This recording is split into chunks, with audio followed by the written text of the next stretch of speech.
हुकूमत ने इमरान खान से मुज़ाकरात का इम्कान मुस्तरद कर दिया। वफाकी वज़ीर इत्तलात मरियम औरंगज़ेब कहती हैं, फितने के पास कहने को कुछ नहीं, इमरान खान के साथ मुज़ाकरात की गुंजाइश नहीं। उन्होंने कहा कि ये शफाफ इलेक्शन नहीं, मुल्क में इंतशार, फसाद, लाशें और खून चाहते हैं। उनका झूठ आवाम के सामने बेनकाब हो चुका है।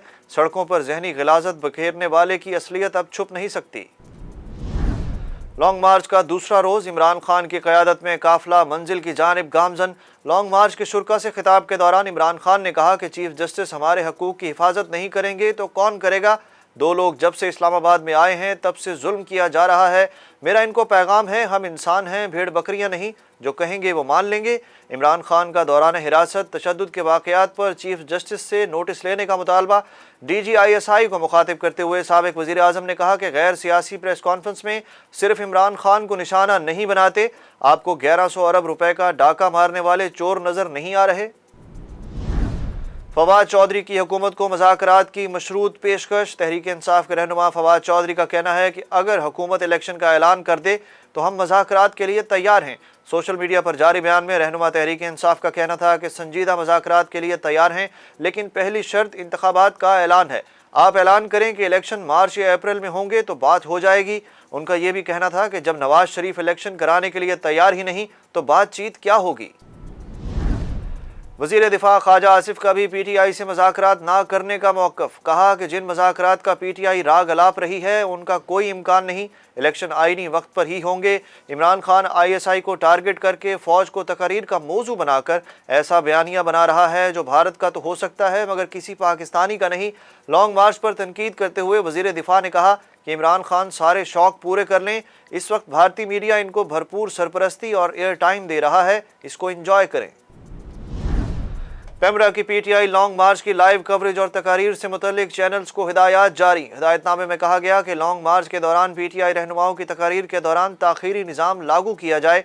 ताख़ीरी निज़ाम ना लगाने वाले TV चैनल्स के लाइसेंस मुअत्तली समेत कानूनी कार्रवाई होगी।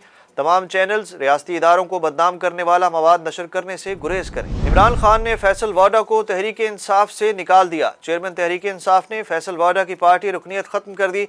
इस्लामाबाद में की गई प्रेस कॉन्फ्रेंस पर वजाहत के लिए शो कॉज नोटिस का जवाब ना देने पर फैसल वाडा की पार्टी रुकनीत ख़त्म कर दी गई।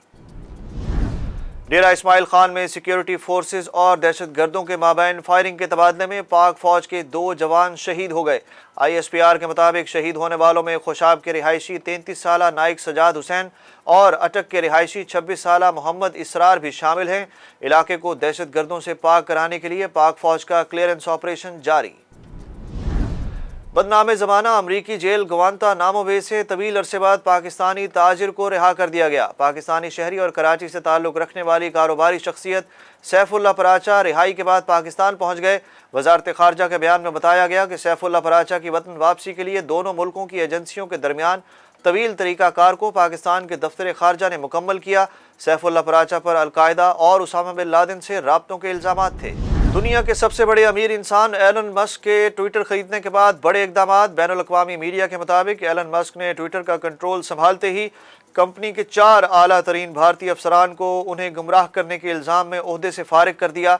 एलन मस्क ने कहा कि ट्विटर की मलकियत हासिल करने का मकसद पैसे कमाना नहीं बल्कि इंसानियत की मदद करना है। उन्होंने कहा कि वो ट्विटर को भारत में बंद करने के साथ वहाँ से ट्विटर का ऑफिस भी बंद कर देंगे।